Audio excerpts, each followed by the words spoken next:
Hello everyone, कैसे हैं आप लोग। तो आज के इस वीडियो में आज हम क्या पढ़ेंगे। आज हम पढ़ेंगे फाइनेंशियल स्टेटमेंट का प्रॉफिट एंड लॉस अकाउंट और बैलेंस शीट, लेकिन बिना एडजस्टमेंट के। ठीक है, इससे पहले हमने आपको ट्रेडिंग अकाउंट पढ़ा दिया था। तो ट्रेडिंग अकाउंट के बाद नंबर किसका आता है, profit and loss account, then balance sheet का। ठीक है, तो आज के इस वीडियो में इतना ही।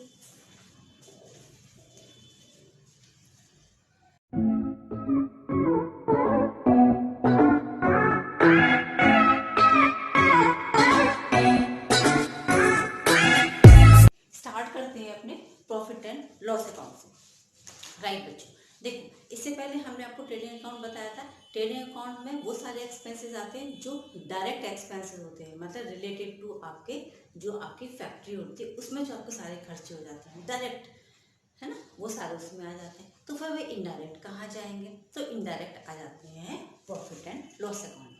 समझ गए, इनडायरेक्ट एक्सपेंसेस, या फिर हम कह सकते हैं वो एक्सपेंसेस जो ट्रेडिंग अकाउंट में नहीं हम पोस्ट करते, वो सारे एक्सपेंसेस हम किस में लिखेंगे, प्रॉफिट एंड लॉस अकाउंट में। एक बहुत इंपॉर्टेंट अकाउंट है, लेकिन बनेगा सेकंड नंबर पे। फर्स्ट नंबर पर ट्रेडिंग अकाउंट, सेकंड नंबर पर प्रॉफिट एंड लॉस अकाउंट। क्यों सेकंड नंबर पे, क्योंकि ट्रेडिंग अकाउंट का ग्रॉस प्रॉफिट या ग्रॉस लॉस कहाँ ट्रांसफर होगा, प्रॉफिट एंड लॉस अकाउंट। सबसे पहले हमारा काम होगा ग्रॉस प्रॉफिट या ग्रॉस लॉस को ट्रांसफर करना प्रॉफिट एंड लॉस अकाउंट के अंदर। इसीलिए मैंने लिखा हुआ to gross loss transfer from trading account, या फिर by gross profit transfer from trading account. Right, अच्छा अब चलते और क्या, बहुत सिंपल है ये, बहुत सिंपल है। डेबिट साइड पे टोटल जितने भी आपके एक्सपेंसेस हों या आपके जितने भी लॉसेस होते हैं वो हम सारे यहाँ पे मेंशन कर देते हैं। जैसे हम एक बार पढ़ के बता देते हैं, salaries, rent, stationery, printing, postage, telegrams, legal charges, telephone expenses, insurance premium, repair, depreciation, interest, bank charges, general expenses, electricity charges, loss by fire, theft, commission, advertisement expenses, carriage outwards, inwards trading account में, bad debts, discount allowed और travelling expenses, sundry expenses, और भी कोई भी expenses आ जाता है वो। Bye में लिखेंगे बाय ग्रॉस प्रॉफिट, या फिर बाय रेंट कमीशन रिसीट। ये हमारी कौन सी साइड होगी, इसका मतलब ये होगी हमारी इनकम की साइड, है ना, ये इनकम हो गई हमारी। इंटरेस्ट रिसीव हुआ हो, डिस्काउंट रिसीव हुआ हो, बैड डेट्स रिकवर हो गए हों, वापस मिल गए हों, है ना, डिविडेंड ऑन शेयर्स मिल गया हो, मिसलिनियस कोई भी और इनकम हो आपके पास, और या फिर अब हम इन दोनों का टोटल लगाएंगे, बैलेंसेस मैच करेंगे, और जो बैलेंसेस अगर हमारा नेट, या तो नेट प्रॉफिट आएगा और या फिर नेट लॉस आएगा। कहाँ ट्रांसफर करेंगे net profit and net loss को, नेट प्रॉफिट या नेट लॉस को हम डायरेक्टली कैपिटल अकाउंट में ट्रांसफर करेंगे, जो मिलेगा हमें कहाँ, बैलेंस शीट में। समझ गए, पहले नंबर पे ट्रेडिंग अकाउंट, उसका बैलेंस यहाँ ट्रांसफर होगा। सेकेंड नंबर पे प्रॉफिट एंड लॉस अकाउंट, जिसका जो बैलेंस है या तो लॉस होगा या प्रॉफिट होगा, कहाँ ट्रांसफर करेंगे हम, बैलेंस शीट में। समझ गए, बस कुछ बातें और लिख रखी है हमने। एक तो इसमें सारे इनडायरेक्ट एक्सपेंसेस होते हैं, ये मेन अकाउंट है हमारा, is prepare to ascertain net profit और net loss of the business. हम ये बना ही क्यों रहे हैं, हम ये बिजनेस का नेट प्रॉफिट बिल्कुल एक्यूरेट, इतने सारे एक्सपेंसेस को लेस करने के बाद में कंपनी को नेट प्रॉफिट या नेट लॉस कितना हो गया, इस बात को पता लगाने के लिए हम प्रॉफिट एंड लॉस बनाते हैं। तभी तो हमें अपनी फाइनेंशियल पोजीशन के बारे में पता लगेगा। समझ गए, ये हम तब बता रहे हैं उस कंडीशन में जब कोई भी एडजस्टमेंट हम नहीं करेंगे। एडजस्टमेंट के साथ हम नेक्स्ट वीडियो में आएंगे। राइट, इतनी बात मेरी समझ में आ गई होगी आई थिंक। अब चलते हैं हम इसके नेक्स्ट पार्ट पे, यानी कि अब हम बनाएंगे इसकी बैलेंस शीट। चलते हैं बैलेंस शीट की साइड। तो स्टार्ट करते हैं अब अपनी बैलेंस शीट। अब समझें पहले बैलेंस शीट क्या चीज़ होती है। ठीक है, देखो फाइनल अकाउंट का ये बहुत ही इंपॉर्टेंट पार्ट है। ठीक है, अकाउंट नहीं है, एक स्टेटमेंट होता है ये। ठीक है, अच्छा तो एक छोटी सी डेफिनेशन क्या चीज़ हो सकती है। तो balance sheet is a screen picture of financial position of a going business of a certain movement. Certain movement माने एक निश्चित पॉइंट पर, एक निश्चित पॉइंट पर किसी भी एक फर्म का फाइनेंशियल स्टेटस क्या कहता है ना, उसकी फाइनेंशियल पोजीशन कैसी है, ये एक स्टेटमेंट होता है। उसमें लिखा रहता है कि इसकी कितनी एसेट्स हैं, उसके पास कितनी लायबिलिटीज हैं। बस ये जो स्टेटमेंट क्या शो करता है उसे हम क्या कहते हैं, उसे हम बैलेंस शीट कहते हैं। ठीक बात। चल आ जा, इसमें सिर्फ रियल अकाउंट और पर्सनल अकाउंट को लिया जाता है, नॉमिनल अकाउंट का यहाँ कोई काम नहीं है, बिल्कुल भी नहीं है। समझ गए? अगर बैलेंस शीट है तो वहाँ सिर्फ हम रियल अकाउंट लेते हैं या फिर हम पर्सनल अकाउंट्स लेते हैं, no nominal accounts. Debit balances सब एसेट साइड पर शो होंगे, क्रेडिट बैलेंसेस सब लायबिलिटी साइड पर शो किए जाते हैं। ठीक है, ऐसे बैलेंसेस जैसे हमने अपना ट्रायल बैलेंस तो आपको बनाना आता है, लेजर बनाया आपने, लेजर से जो बैलेंसेस है वो आप ट्रायल में प्रिपेयर ट्रांसफर करते हैं। वो बैलेंसेस जो जिसका आगे बैलेंस नहीं जाएगा, यानी कि वो अकाउंट जिसमें बैलेंस आगे ट्रांसफर नहीं किए जाते, उसका बैलेंस शीट में कोई काम नहीं है। ठीक है, जिनका बैलेंसेस बचता है सिर्फ हम उनको, क्योंकि ये बनता ही ट्रायल बैलेंस से है। ठीक है, ये बनता ही किससे? ट्रायल बैलेंस से बनाया जाता है। चलते हैं कुछ फीचर्स इसको और पढ़ा रहे हैं आपको। स्टेटमेंट नॉट एन अकाउंट, ये एक स्टेटमेंट अकाउंट नहीं है, सो नो डेबिट और क्रेडिट। ये अकाउंट नहीं है इसलिए इसमें डेबिट और क्रेडिट नहीं लिखा जाता है।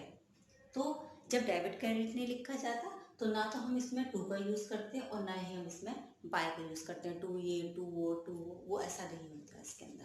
क्यों नहीं होता है? क्योंकि क्या है, ये एक स्टेटमेंट अकाउंट नहीं है इसलिए। Prepare on a particular date, एक पर्टिकुलर डेट पर एक पर्टिकुलर पॉइंट ऑफ टाइम पर इसको प्रिपेयर कर दिया था, इसलिए हमेशा एज ऑन या एज इट लिखा जाता है इसमें। 31 मार्च समथिंग समथिंग, तो ये 31 मार्च को तैयार हो गया ना, इसलिए इसमें एज एट लिखना जरूरी हो जाता है। Total of both side should be match, इसके दोनों साइड के जो टोटल है वो मैच हो जाना चाहिए, इसमें कोई बैलेंस नहीं बचेगा। जैसे हम ग्रॉस प्रॉफिट में ट्रेडिंग अकाउंट बनाते थे तो ग्रॉस प्रॉफिट या ग्रॉस लॉस आता था, प्रॉफिट एंड लॉस अकाउंट बनाते थे नेट प्रॉफिट या नेट लॉस आता था, लेकिन बैलेंस शीट में कोई बैलेंस नहीं बचेगा, तो ये जो टोटल है वो should be matched. Those ledger which have been closed, जो क्लोज हो चुके हैं, जितने भी लेजर वो यहाँ आएंगे ही नहीं। चलो आगे चलते हैं। ये इम्पोर्टेंस रखती है बहुत बैलेंस शीट, क्यों? क्योंकि ये ट्रू और एक फेयर व्यू आपकी फाइनेंशियल जो आपकी एक फर्म है उसका देती है, लोगों को एक सही फेयर व्यू दे देती है। डिस्क्लोजर एसेट्स एंड लायबिलिटी, कितनी आपकी एसेट्स हैं कितनी आपकी लायबिलिटीज है, ये सारा डिस्क्लोजर हो जाता है। Disclosure whether a firm is insolvent और नॉट, ये पता चल जाता है कि फर्म इंसॉल्वेंट है या फिर नहीं है। ठीक है, ये बात कैसे पता चल जाती है? ये पता चल जाता है कि आपकी लायबिलिटीज कितनी और आपकी एसेट्स कितनी है, इससे पता चल जाता है। फॉर ओपनिंग एंट्री, अगर ओपनिंग एंट्री हो रही है तो ओपनिंग एंट्री बैलेंसेस तो यहीं से आएंगे, तो वो इससे ही लिए जाते हैं। और चलते हैं marshalling of assets and liabilities, ये क्या चीज होती है मार्शलिंग? देखो क्या लिखा हुआ, order of liquidity, order of permanence. ये जो बैलेंस शीट बनाई जाती है ना, इसमें ये किस फॉर्मेट में बना दी हमने, है ना, तो इसमें जो एसेट्स और जो लायबिलिटीज ली जाती हैं वो कभी कभी वो एकदम ना सीक्वेंस में ली जाती है, एक ऑर्डर में लिखे जाते हैं। वो ऑर्डर दो तरीके के हो सकते हैं, या तो ऑर्डर ऑफ लिक्विडिटी ले लें या फिर ऑर्डर ऑफ परमानेंस ले लें। ऑर्डर ऑफ लिक्विडिटी में लेंगे अगर हम, तो क्या करते हैं, जिसको पहले लिक्विडिटी यानी कि वो जो चीज़ें बहुत जल्दी कैश में कन्वर्ट हो जाती हैं उसे लिक्विडिटी कहा जाता है, उन्हें सबसे ऊपर रखेंगे, उसके बाद इससे लायबिलिटीज में भी जिनको हम सबसे पहले पेमेंट करना है उन्हें सबसे ऊपर रख दो, फिर उसके बाद इस तरीके से एक ऑर्डर में चीज़ों को रखा जाता है। लिक्विडिटी हो गई। परमानेंस मतलब क्या होगा, जो चीज़ें हमारे पास परमानेंट रहेंगी, जैसे लैंड बिल्डिंग है तो उन्हें सबसे ऊपर रखा जाएगा, उसके बाद इस तरीके से डिक्रीजिंग ऑर्डर, इसमें हो जाएगा आपका इंक्रीजिंग ऑर्डर, ऐसे करके ये ऑर्डर में रखे जाते हैं। तो इसी जो ग्रुपिंग हो जाते हैं इसी को हम क्या करते हैं, marshalling of assets and liabilities कहा जाता है। समझ गए? चलो इसका फॉर्मूला सिखाते हैं आपको। देखो बैलेंस शीट एज ऑन ऐसे लिखा जाएगा, ये सारा ये बनेगी पहले आपकी लायबिलिटी साइड और ये बनेगी आपकी एसेट साइड। ये अभी हमने जो ये फॉर्मेट बना रखा है ये हमने ऑर्डर ऑफ लिक्विडिटी के हिसाब से बना दिया है। अगर इसको हम अपोजिट कर देंगे तो ऑर्डर ऑफ परमानेंस के हिसाब से बन जाएगा। बता देंगे order of liquidity, current liabilities सबसे पहले, ठीक है, current liabilities, bank overdraft, bills payables, sundry creditors, outstanding expenses, unearned income, note कर लिए। फिक्स्ड लायबिलिटीज, अगर ये ऑर्डर ऑफ परमानेंस होगा तो पहले फिक्स्ड आएंगे उसके बाद करंट आएंगे, है ना, और सबसे ऊपर कैपिटल आएगी, सबसे ऊपर कैपिटल। कैपिटल लिखेंगे, नेट प्रॉफिट अगर आ रहा होगा तो हम उसमें ऐड कर देंगे, नेट लॉस अगर होगा तो हम उसको लेस कर देंगे, ड्राइंग्स भी अगर होंगी तो भी हम उसको लेस कर देंगे, इनकम टैक्स हमने पेड किया है तो हम उसको लेस कर देंगे, या फिर हमने लाइफ इंश्योरेंस प्रीमियम पेड किया है तो भी हम उसे लेस कर देंगे, क्योंकि वो भी हमारा पर्सनल होता है, तो पर्सनल चीज़ें ड्राइंग होती हैं इसलिए। और जो आएगा वो हम यहाँ पर लिख देंगे, ये टोटल लिख देंगे, यहाँ आ जाएगा हमारा टोटल, राइट। एसेट साइड पे करंट लायबिलिटीज है तो करंट एसेट से स्टार्ट करेंगे। Current assets cash in hand, cash in bank, bills receivable, short term investments जो बहुत जल्दी से कैश में कन्वर्ट हो सकते हैं, लिक्विडिटी जिनमें हाई होती है।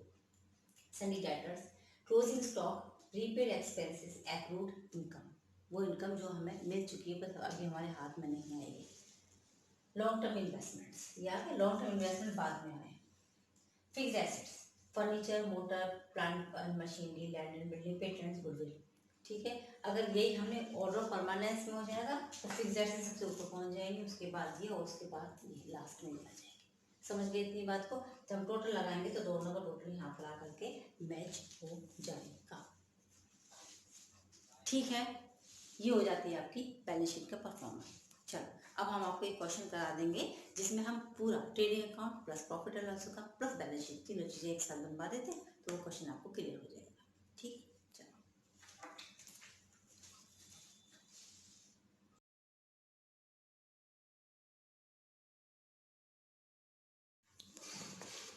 चलो क्वेश्चन स्टार्ट करते हैं। क्वेश्चन आपके स्क्रीन पे शो हो गया होगा। अभी आपको विदाउट जीएसटी कराएंगे, नेक्स्ट वीडियो में आपको जीएसटी का क्वेश्चन भी सॉल्व करा देंगे। Capital 1,50,000, opening stock, cash at bank, cash in hand, machinery, furniture, purchase, wages, carriage inward, salaries, discount allowed, discount receive, advertisement, office expenses, sales, sundry debtors, sundry creditors. बस अंतर इतना है, हमें यहाँ पे सिर्फ आइडेंटिफाई करना होता है चीज़ों को कि कौन सा अमाउंट हमारा ट्रेडिंग का है या प्रॉफिट एंड लॉस का या फिर बैलेंस शीट का है, ठीक है। हम क्या करेंगे, हम आपको तीनों चीज़ें एक साथ यहाँ पर करके बता देंगे।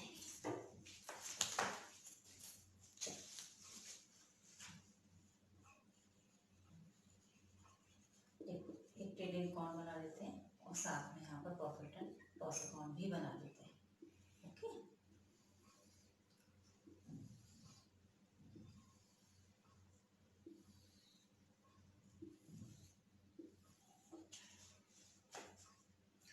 टू ओपनिंग स्टॉक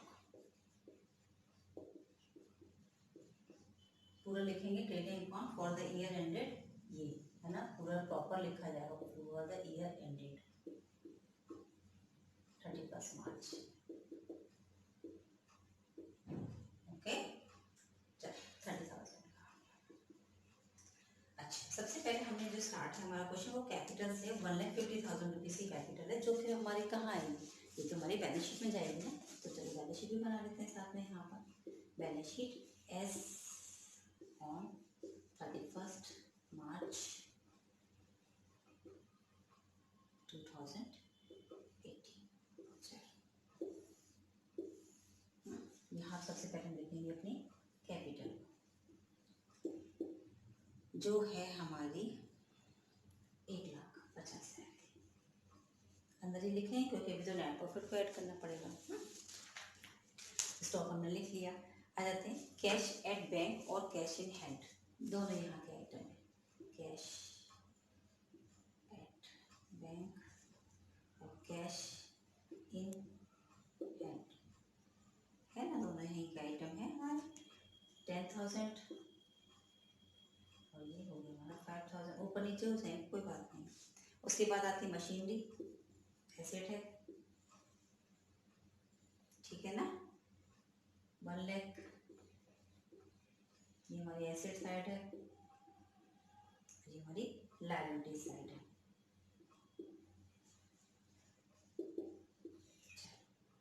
अब से ओके हो गया, मशीनरी हमने लिख दी। अब आते हैं हमारे फर्नीचर। फर्नीचर है हमारा 13,000, 13,000 बस आपको जो एक बार आपको अमाउंट याद हो जाएगी वो याद हो जाएगी, ये आइटम इधर आता है, फिर दिक्कत नहीं आती। परचेजेस 2 लाख, यहाँ लिखो 2 परचेजेस,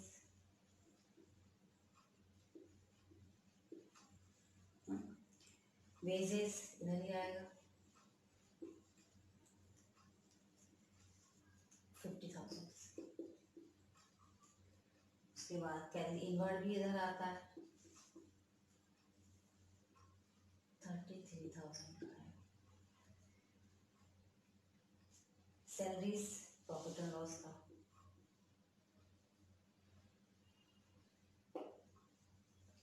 70,000 की है। ठीक है, डिस्काउंट अलाउड, डिस्काउंट हमें दिया है, खर्चा है हमारा।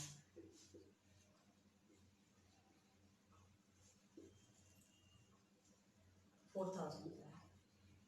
ठीक है, डिस्काउंट रिसीव यहाँ पे लिखेंगे बाय डिस्काउंट रिसीव, ये मिल गया हमको। कितना हो गया हमारा 5,000 का है सिर्फ। चलो और आ जाते हैं एडवर्टाइजिंग, 50,000 का, बहुत खर्चा करते हैं एडवर्टाइजमेंट पे। ऑफिस एक्सपेंसेस, ऑफिस 40,000 की, 40,000 लेते हैं। चलो सेल्स बाय कितने की है 5 लाख की। आ जाते संडे डेटर्स और संडे क्रेडिटर्स, इधर आ जाते घूम के अपने, ये आ जाता है डेटर्स की साइड और ये होती है यहाँ पर क्रेडिटर्स की साइड।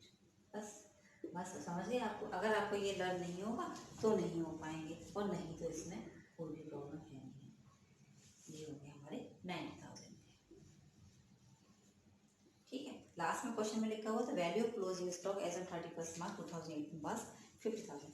ये लास्ट में इंफॉर्मेशन होता है, क्लोजिंग स्टॉक की इंफॉर्मेशन ट्रायल में नहीं होती, ट्रायल के बाहर होती है। और एडिशनल इंफॉर्मेशन जितनी भी होती है उसका ट्रीटमेंट हम 2 जगह करते हैं। क्या बोला, एडिशनल इंफॉर्मेशन जितनी भी होंगी उसका ट्रीटमेंट 2 जगह किया जाएगा। ठीक है, तो यहाँ पर क्लोजिंग स्टॉक हमें 2 बार लिखना पड़ेगा, बाय यहाँ पर भी आता है क्लोजिंग स्टॉक कितने का है 50,000 का, राइट। और आएगा हमारी बन जाती है ये एसेट, क्लोजिंग स्टॉक हमारी एसेट्स होती नहीं होती है 50,000 बन गए सारे, 1 2 3 4 5 6 टोटल आ जाता है 68,000। अरे हम टोटल यहाँ नहीं लिखेंगे पीछे, यहाँ से बनाना शुरू करेंगे। पहले सबसे पहले हम लाएंगे अपना ग्रॉस प्रॉफिट, तो ये हमारा टोटल आ जाता है यहाँ पर 5,50,000 का आया है ना। और 1 2 3 4 आइटम लिख करके ये आ गया हमारा ग्रॉस प्रॉफिट 2,37,000। इसमें से लेस कर देना इतना अमाउंट, ग्रॉस प्रॉफिट हमारा ट्रांसफर हो जाएगा यहाँ पर, ये आ गया 5,50,000। ये देखो ग्रॉस प्रॉफिट इधर ट्रांसफर करेंगे बाई जीपी, पहले ही ट्रांसफर कर लेंगे इसको, यहाँ से इधर आ जाएगा 2,37,000। नीचे करना थोड़ा सा इक्वल होना चाहिए, नहीं ये जो अमाउंट होते हैं ये सब इक्वल आएंगे। ठीक है, ये हो जाता है हमारा 2,42,000 और ये सारा हम लेस कर देंगे तो हमारा आ जाएगा ग्रॉस प्रॉफिट, नेट प्रॉफिट आ जाएगा। टोटल हम यहाँ पे कर देंगे सारा, तो हमारा ये टोटल आएगा 78 बैलेंस आ गया हमारा। नेट प्रॉफिट ट्रांसफर करना है हमको 2,42,000। ठीक है, इतना समझ आ गया। बस अब इस नेट प्रॉफिट जो 78,000 है वो हमें कैपिटल में ऐड कर देंगे। नेट प्रॉफिट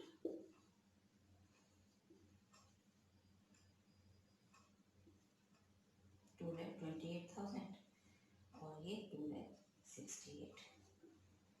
ये टोटल दोनों साइड का ये इक्वल हो जाना चाहिए। आ गया, देखो ठीक है, ये सब 2 साइड से आएंगे, ये सब बाय साइड से आएंगे। ये ट्रेडिंग अकाउंट बनेगा, trading profit and loss and balance sheet complete हो गया आपका। एक क्वेश्चन इस तरीके से यहाँ पे कंप्लीट हो जाता है। एक साथ भी बना सकते हैं ना, एक साथ बनाया आप सारे, जो भी अमाउंट आता जाए, जो भी आइटम आता जाए, जो जहाँ पर सेट होता है उसको वहाँ पे सेट करते जाए। अभी ये था जहाँ पर कोई भी इंफॉर्मेशन यानी कोई भी एडजस्टमेंट किसी भी तरीके का नहीं था। मिलते हैं नेक्स्ट वीडियो में, इसमें यही रहेंगे फाइनल अकाउंट्स, यही फॉर्मेट रहेगा, लेकिन इसमें अब हो जाएंगे कुछ एडजस्टमेंट। तो मिलते हैं नेक्स्ट वीडियो में कुछ एडजस्टमेंट के साथ। ओके चिल्ड्रन, रिवाइज करें, टेक केयर, गुड बाय।